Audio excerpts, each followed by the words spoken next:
Today on the Being Better Everyday podcast, we are talking about something that affects behind closed doors a lot of us and often makes us feel alone, which is anxiety.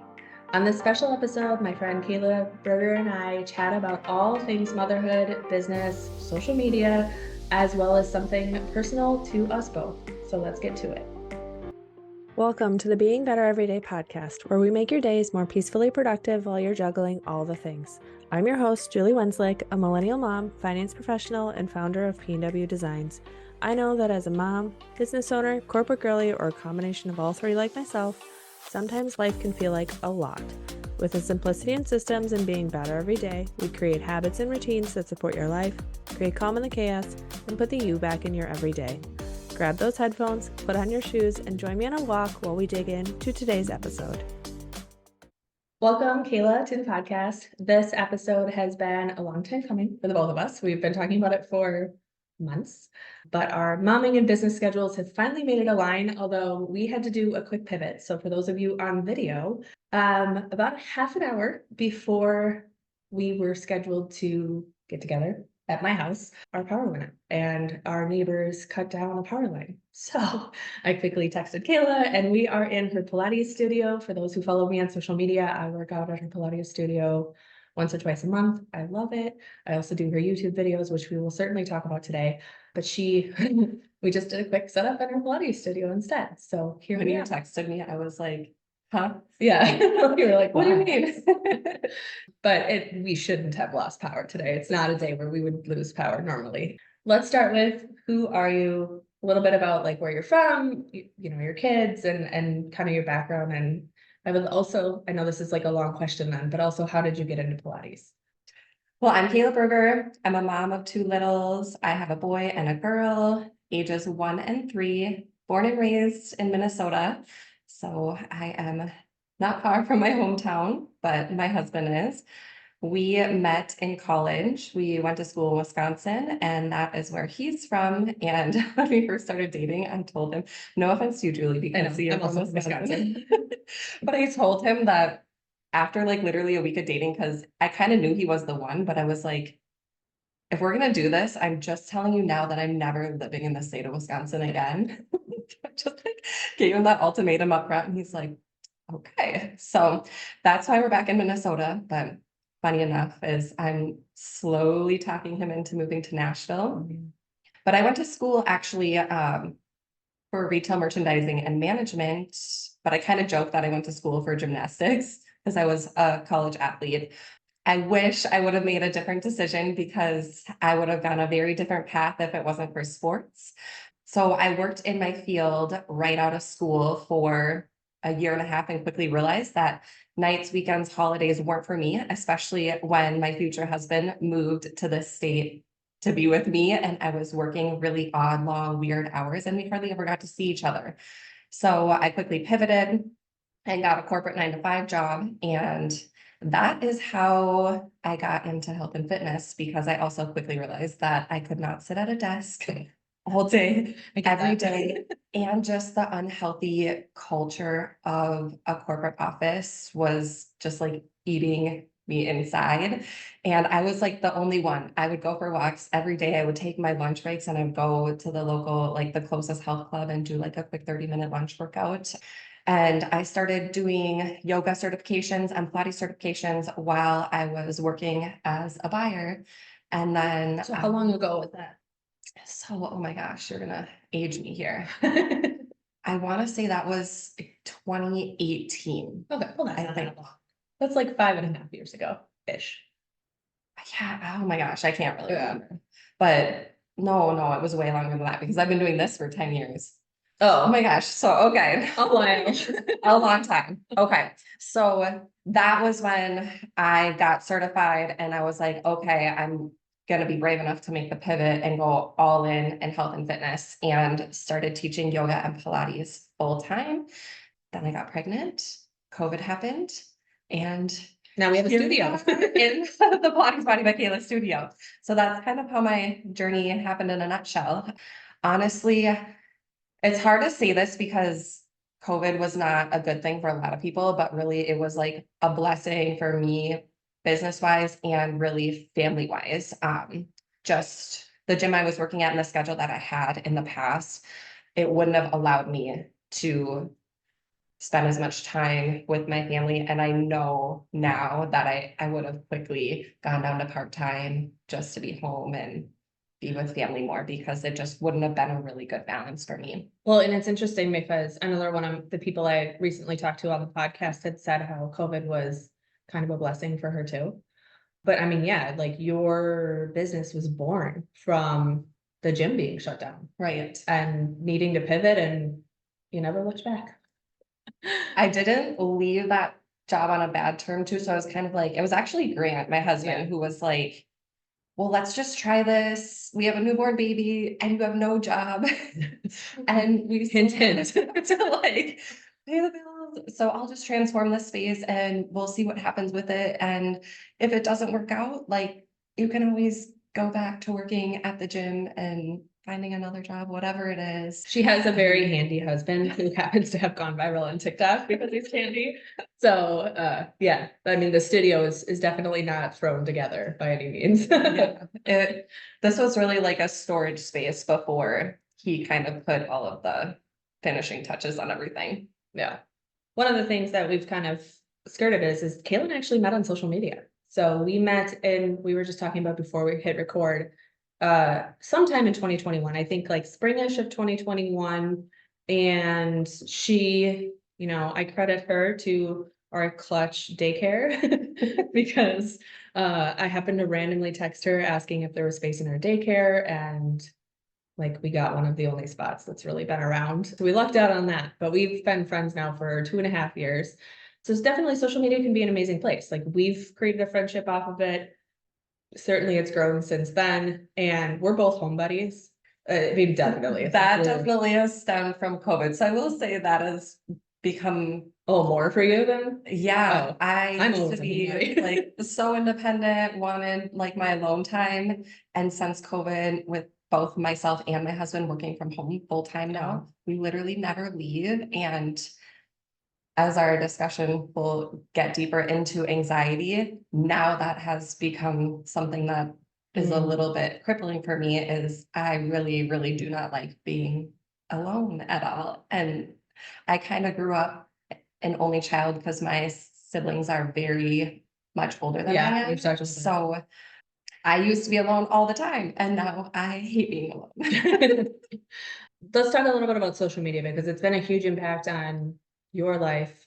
It has certainly probably had an impact on your anxiety, I'm Absolutely. guessing. So tell me a little bit about where you show up first, and then we'll get into the experience of going viral.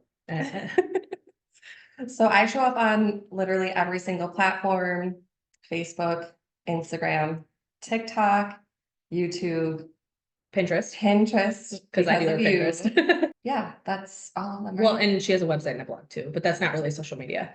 And Amazon. And Amazon. Got that now. So you first went viral on TikTok.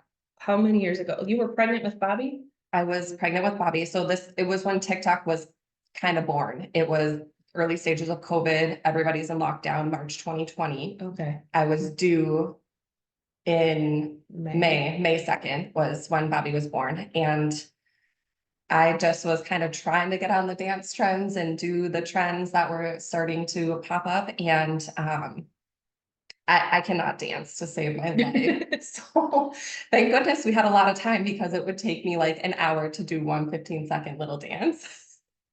But there was this one Shakira song that came up, and people were doing like these funky handstand kicks to the beat of the song. And I was like, oh my gosh, that looks so fun. And being the ex gymnast that I am, I was like, I'm totally going to do this one, because a dance trend I can do, I'm going to hop on that. So I think I was 30, either 36 or 38 weeks pregnant. Like I was like ready to pop.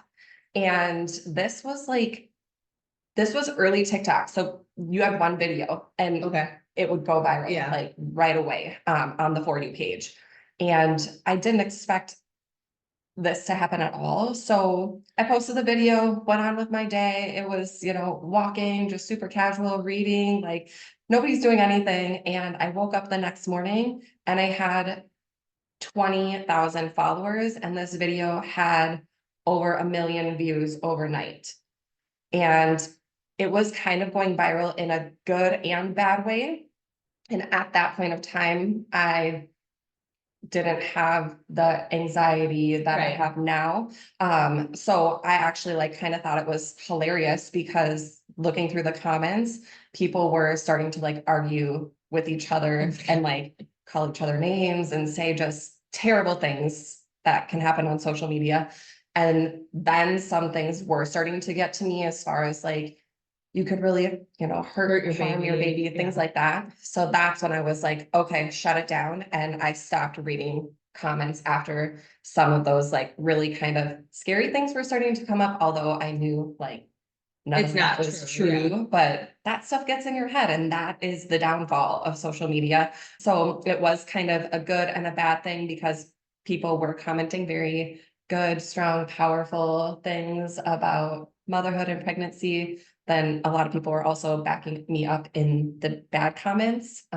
So that was a good and bad viral, I guess. But now, as far as like TikTok goes now, those followers that came from that one video are still followers now. And I don't know if they're technically there for my Pilates content that I'm sharing now, because at the time I didn't have Pilates Body by Kayla wasn't a business. It was just for fun.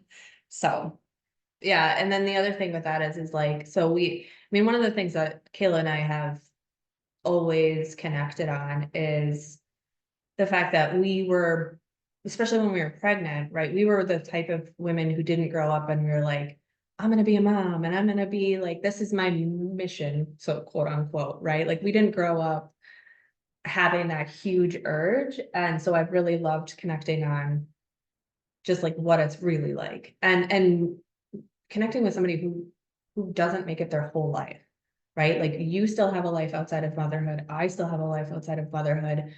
And you've shared some of those struggles on social media, especially the transition between 1 and 2, which obviously I can't relate to because we've chosen to only have one, and certain days I'm very thankful for that. I'm jealous of you on some days. Yes. So this spring, Summer.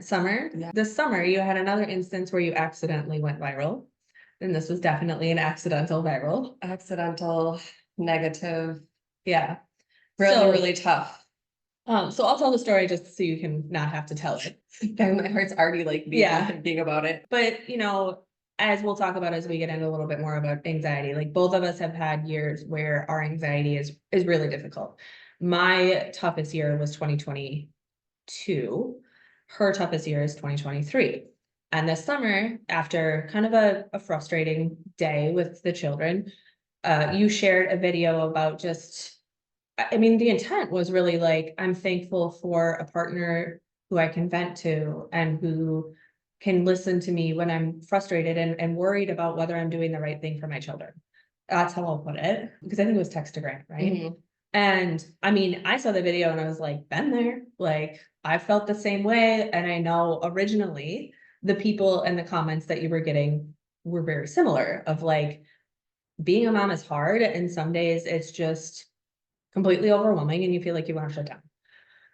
But unfortunately, it went viral and caught a really scary side of was it TikTok or was it Instagram or both? It was mostly Instagram. Was it mostly? Yeah. Okay. Yeah. Where, this was the first time that I've had a friend go viral while I've been friends with them. And the comments, it's just people on the internet. You hear stories about how awful people can be on the internet. And this was an instance where we saw it firsthand. It got scary. It was to the point where I was like begging my husband to call the police. Yeah. That was to the point where the comments were not, it wasn't directed towards me anymore. It was threats, death threats towards my children. And that's where it was really starting to I mean, it just makes my skin crawl. Like Yeah. just talking about it. Really Like, scary. And I think too, like looking back on why that one affected me so much more was because someone reshared it on Instagram. okay. So it got hit by like a meme account, and then also then people pulled Yeah, me like she up had on Google and and took screenshots of my business, which has your home shows my address. home address as the location because the studio is in my home, and posted these screenshots of my address and business on iFunny. And then there were more death threats and violent things being posted on iFunny. And it's just So like, and you know, you hear those sayings of the internet is permanent. It's as much as she stopped, you know, as soon as it was going down that route, right? You I shut the video removed it. down, you made your account private, you did all these things.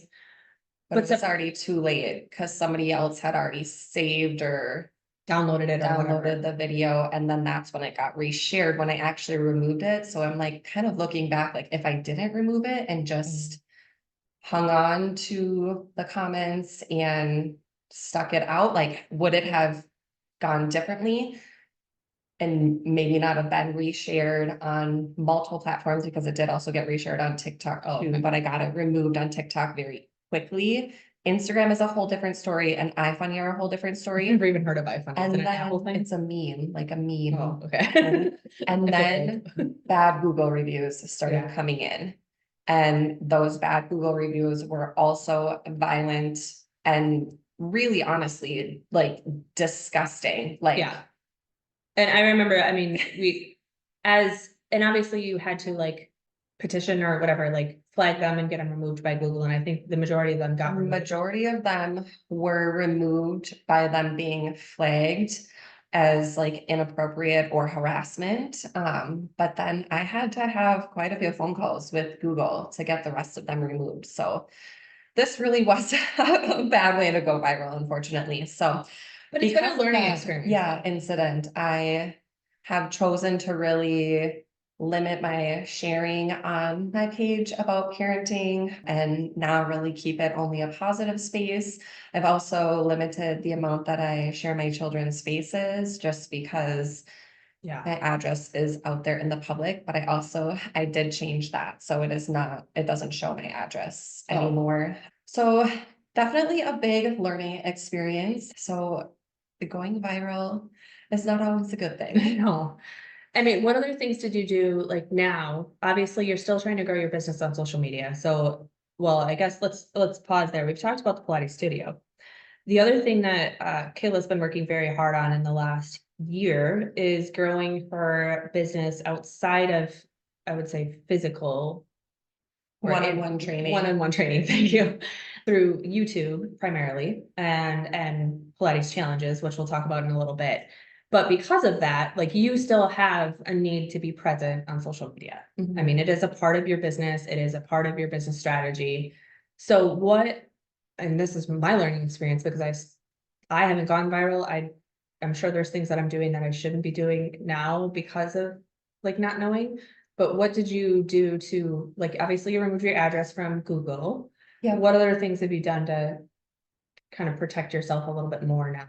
When that whole incident happened, I removed my address from Google, and then right away the controls of privacy in all of my profiles on all platforms, I restricted it to only, or I think I pulled my page to completely private. For a So, while. I yeah. think it's I don't know if it It's is anymore, public but again now.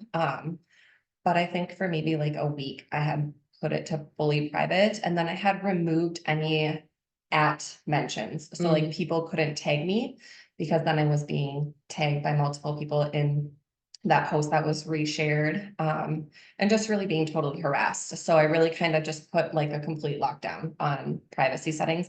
Obviously, now I have opened a lot of that back up because yeah, it is social media and making connections with other moms and making friends online is important to me. And I want to put myself out there. I want to share my life, but I just don't want to be threatened. Correct. So I have just limited how much I'm sharing my family and being just a little bit more private, and also how often I show up. So just setting some more boundaries too, because that incident, I didn't realize it at the time, but that incident really, I think, was the pivoting point of when my anxiety really flipped and started going downhill from there. And then I still wasn't acknowledging or understanding those feelings yet. It was still, because that was in July. Yeah. So it was a couple months that I'm working through the emotions and the feelings. And then it was more in the fall where I was starting to figure out what was really happening.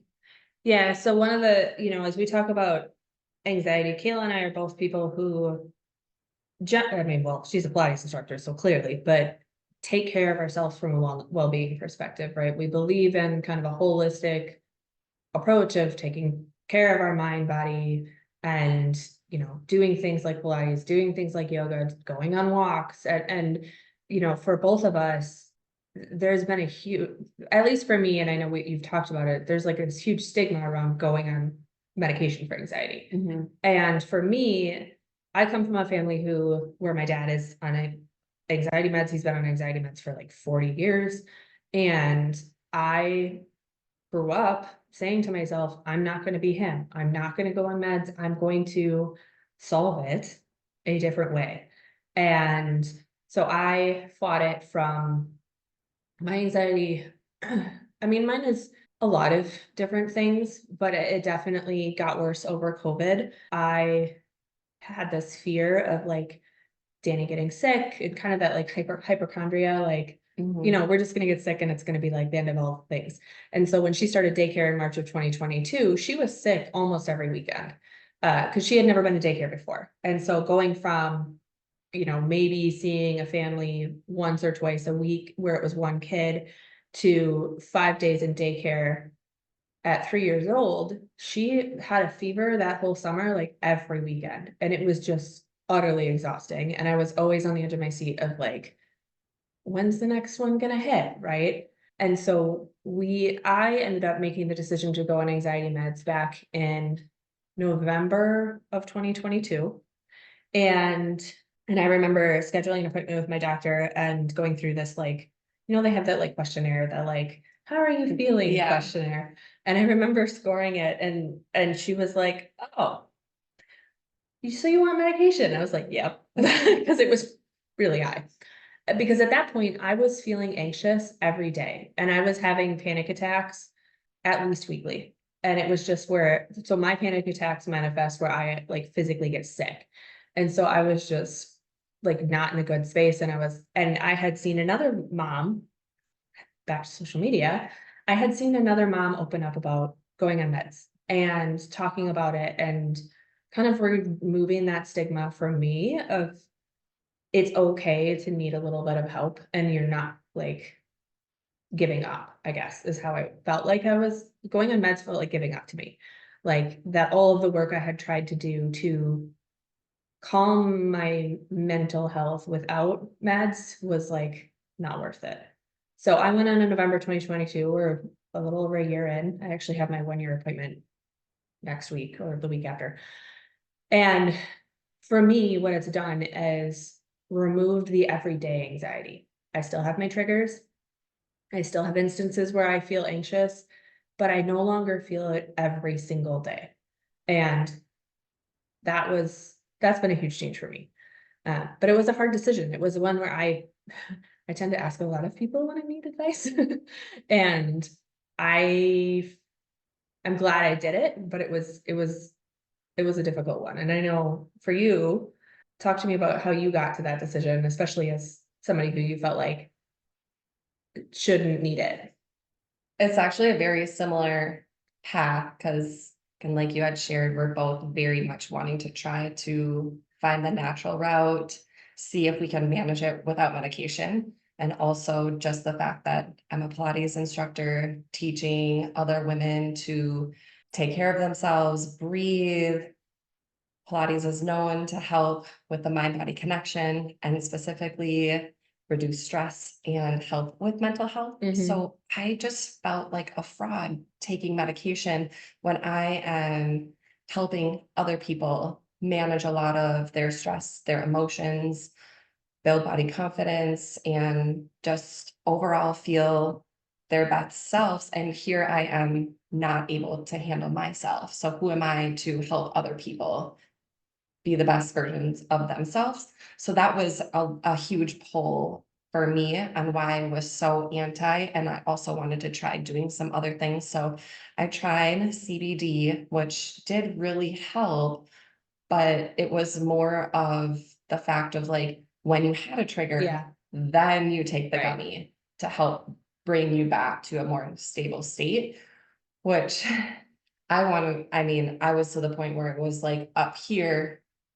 Yeah. a lot, and I didn't want to get up there and then come back down, right? Yep. That's how I was So, too, right? I was like, I'm done feeling this every single day. yeah, so trying to find other ways along with CBD, communicating with my husband because he didn't really know how to help and what to do. It's like, I don't know. And I did therapy. Okay, wait, let's pause on the husbands for a sec, because Mhm. so is Grant not generally an anxious person?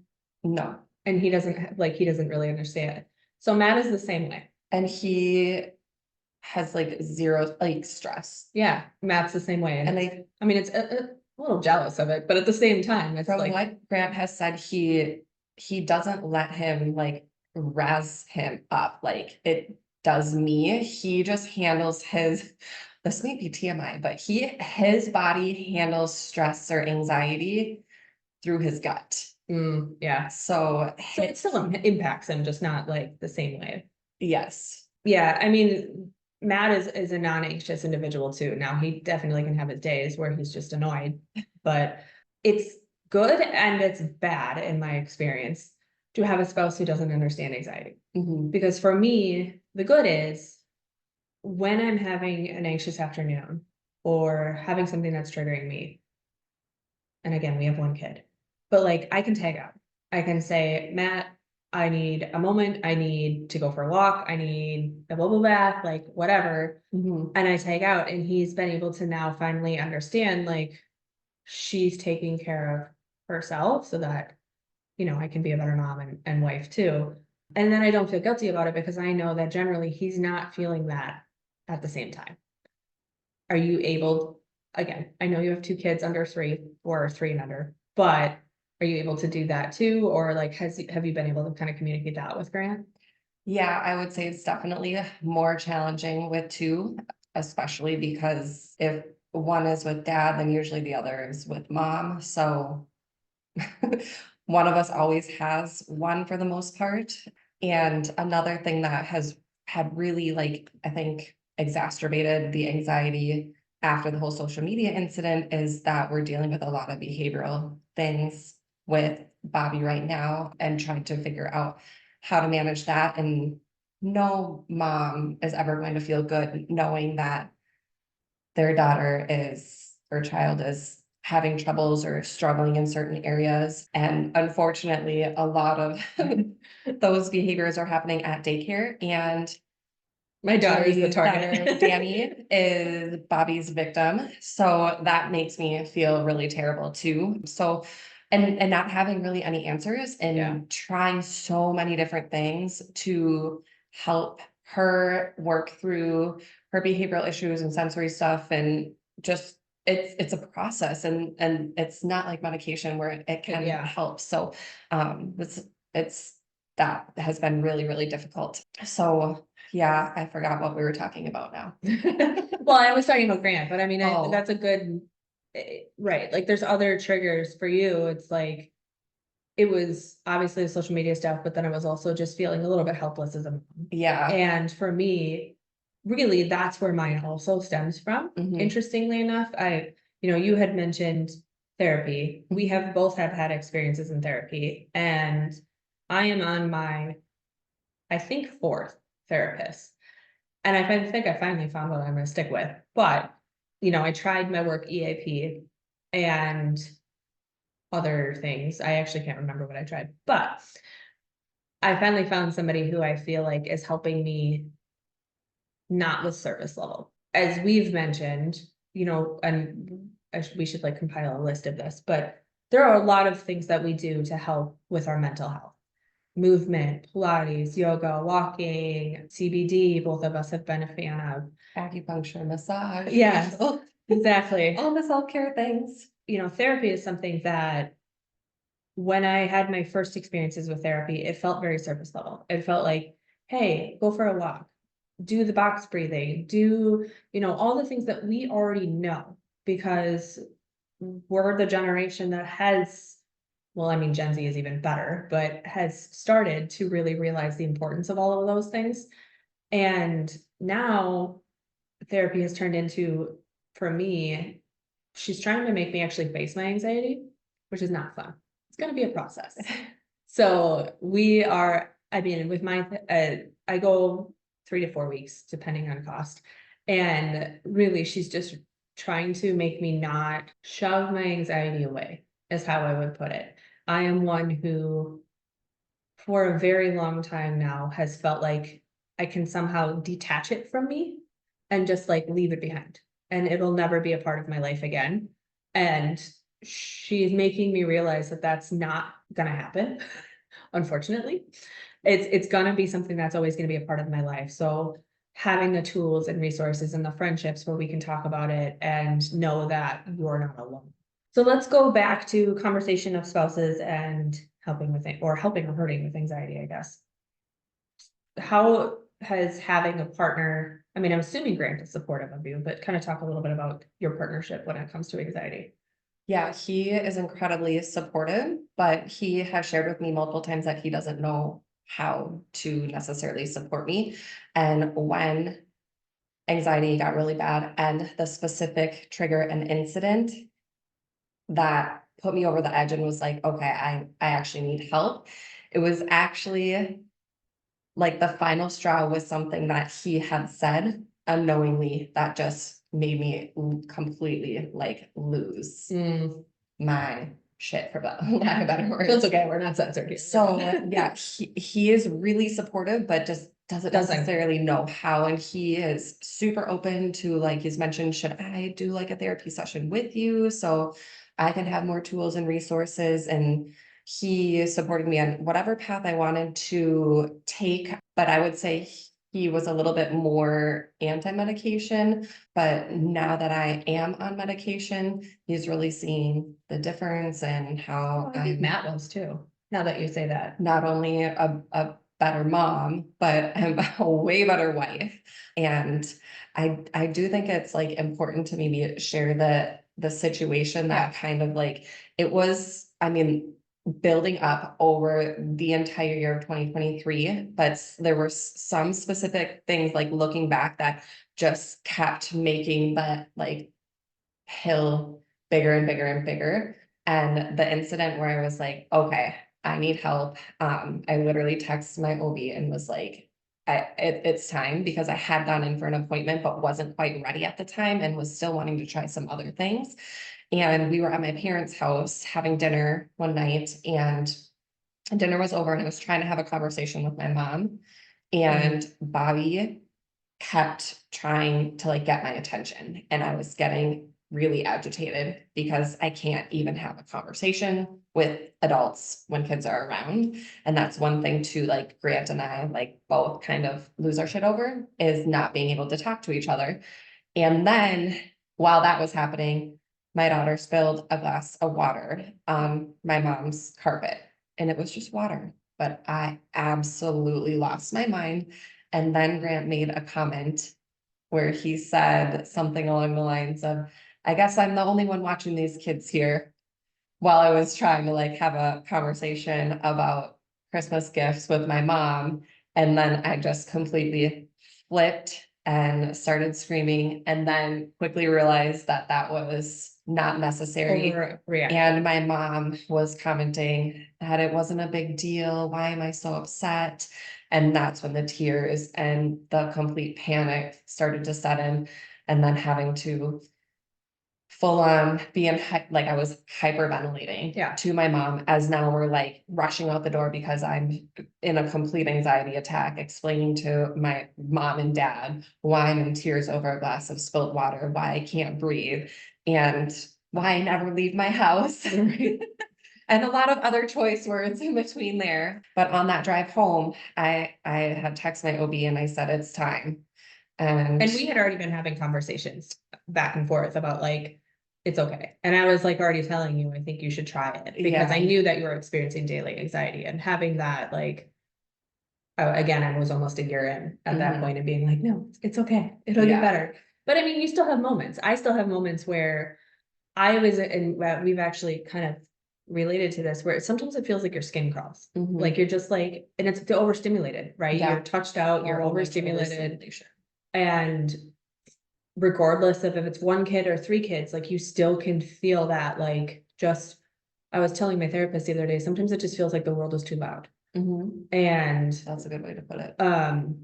And you can still feel that. It's not like the anxiety meds totally solve it. And one of the important things for both of us is continuing to do the things outside of meds to make sure that we're not just relying on meds. So how long, let's see, it's been a couple of months and you say you've already felt like differences. Oh my gosh. Yeah. And neither of us had like massive side effects with it. I mean, we both had some side effects, but nothing like where it would make me want to get off of it.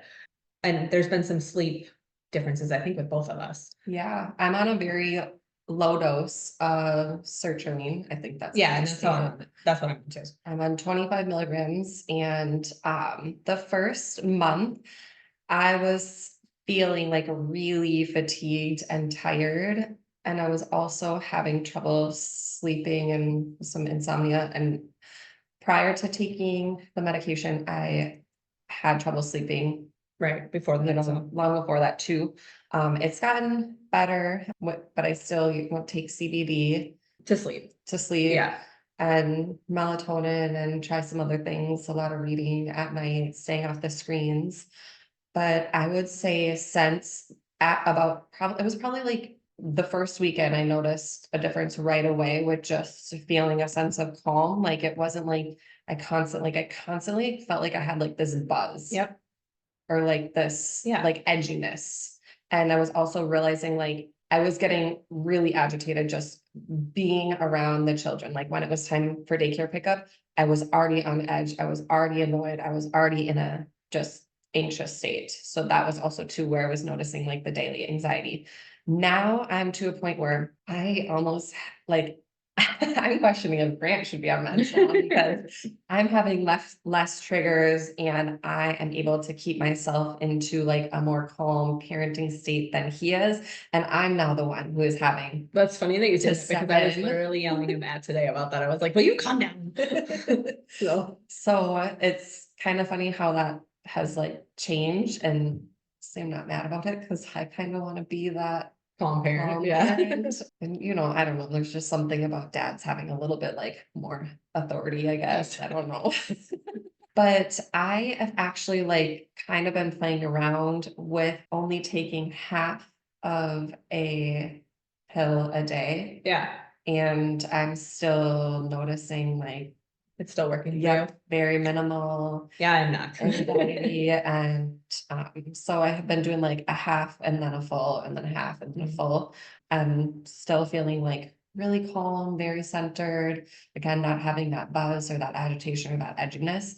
Even after we had the kids home or not necessarily home, but going on a trip, traveling was a huge trigger for me. And that triggered me twice over the summer too. And those 2 episodes were also now looking back, like I was in a full anxiety attack both times I traveled alone with the kids over the summer. And I was really hesitant on how our Thanksgiving travels were going to go. No hiccups, no attacks, no edginess. So that's when we decided to take the trip over Christmas. And we went to Arizona, and I swore I was never going to travel with little kids. And that was the anxiety talking. Looking back, that was all on me not wanting to travel with them. And we had the best time. It was absolutely exhausting, but it was so much fun. And now I'm like so excited to travel again with the kids when they get a little bit older. And we've talked about 2024 financial goals too. So yeah, we're paying off Not this year. So we won't be traveling as a family, probably maybe for at least another year. Yeah.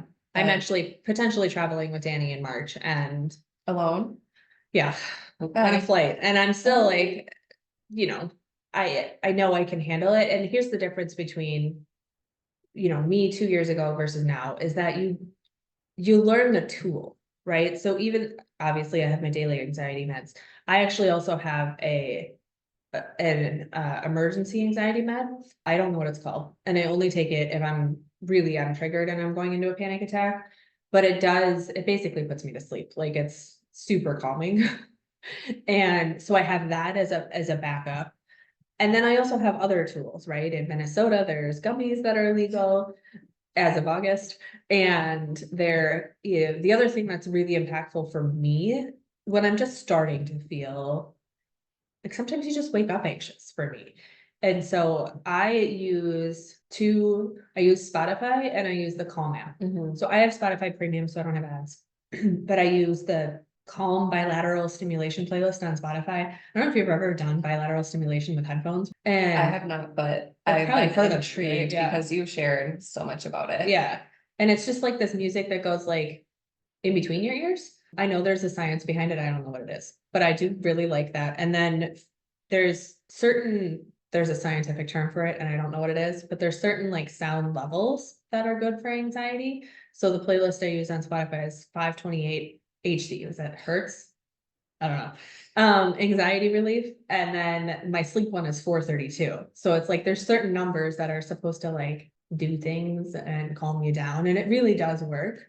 So I use music a lot. And even if I'm getting, as we talk about overstimulated moms, if I feel like the world is getting loud and I can't remove myself from the situation, I will even put one headphone in and put that on. Sure, in the background. Yeah, in the background. Because it just reminds me to like focus on that instead of the noise. So that's something I continue to use a lot, especially even when I'm flying.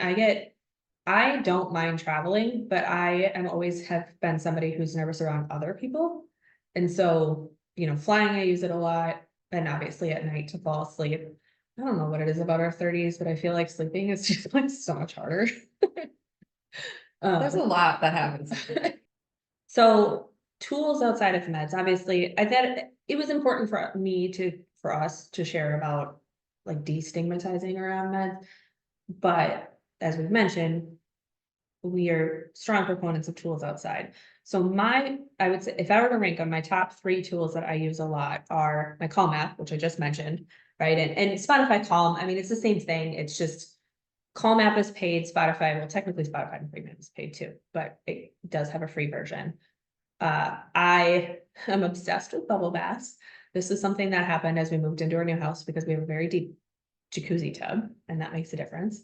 And I play the Calm app while I'm reading and in the bath. So I actually do all 3 as kind of a habit stack every single night. And it's been a huge game changer as far as just calming me from a central nervous system perspective.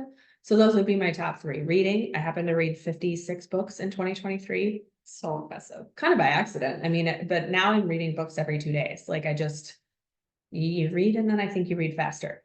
Bubble baths and music, I would say, with the Calm app. What about you? Yeah. I wish I could do the bubble baths as much as you do, because that is something that really helps me. I just, with 2 crazy bedtimes, like it's just time is so much more limited at night. So it's a real big treat if I get to do a bubble bath, because we also have a jacuzzi tub, and it's just like, oh, it's a thing. Heaven. Obviously, Pilates is my number 1. It allows me to breathe. So breathing is number 2. Breathing, getting centered, connected in my body, and just feeling good. Being an ex-gymnast, like I shared, like I notice a huge difference when my body tightens up. I'm used to being long and stretchy and limber and flexible. So when my body gets tight, that it tightens up my energy and my mood, and I feel restricted. Yeah. So movement, specifically Pilates, is huge. Breath work, number 2, when I feel like anxious or like I'm entering a situation or I can feel things rising, like my husband always knows because he can hear me breathing. I know, and Matt's the look at same me, way. and he will like just be like, "Are you okay?" And then I notice And I'm things like, I'm like just myself taking deep breaths. So breathing is huge. And we shared a little bit about that, about walking earlier, but getting out for walks, especially on sunny days. Oh Well, my I mean, warm gosh, sunny days are my favorite, but it's my we favorite. both know that getting out in the winter is important too, even if we both hate cold weather. Yes. So, well, thank you, Kayla, for being on. Okay, before we go, I know you have a very fun challenge that I plan on participating in coming up. So talk a little bit about that and then where people can find it. I am so excited to share my brand new Pilates Strength Training 21-day challenge. We are going to be kicking off in 2 weeks, I think, from when this episode is going to air. So it's completely free. It's all on YouTube. I think videos will be workouts will be averaging, say, like 20 minutes a day. So hopefully not incredibly doable. There is majority of the workouts are going to be strength based. So we're going to kind of flip the script on Pilates because with my background being in gymnastics, I've also had a stint in CrossFit, went through CrossFit certification. I went through Olympic weightlifting certification, certified as a personal trainer. Also, you didn't know any of this stuff. Like, I didn't know that. So I feel like Pilates has a stigma of being super slow and easy. And I just like to incorporate the principles of Pilates that we know and love about core strength, breath work, and control. And just kind of pick up the intensity on that because we know as well how important resistance and putting our body under tension and stressing our cardiovascular system is for our overall health. So that is what this 21-day challenge is going to do. It's going to encompass all of this. And there is a rest day and there is a mobility day, which it's so important to have mobility. I'm actually doing one of her mobility workouts the day we're recording this because my upper back is super tight. So yeah.